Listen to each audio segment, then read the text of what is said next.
On est au tribunal de grande instance aujourd'hui avec Maître Aristide qui fait partie des avocats de M. Domota qui a comparu ce matin en première partie. Elle va nous faire un point sur la situation.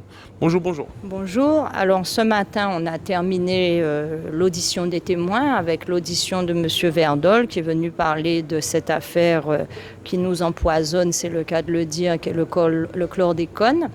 Et avec un témoin, M. Anne-Marie, qui est venu personnellement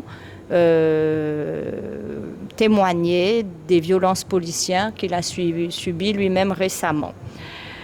À ce stade, nous avons interrogé M. Domota sur sa personnalité, sur ce qu'il ressent de ce procès-là, et ce que j'en retiens moi, c'est la grande injustice que ressent Élie Domota de dire qu'il a passé toute sa vie à lutter, qu'il a consacré sa vie au combat pour les Guadeloupéens, et c'est vraiment une injure, une offense qui lui est faite de comparaître aujourd'hui devant un tribunal correctionnel.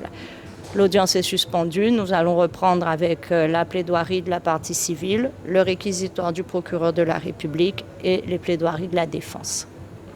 Alors, est-ce qu'on devrait pouvoir obtenir effectivement une issue aujourd'hui? Parce qu'on a vu qu'il reste encore plusieurs témoins. Il y a aussi des témoins qui viennent des avocats qui viennent de la France.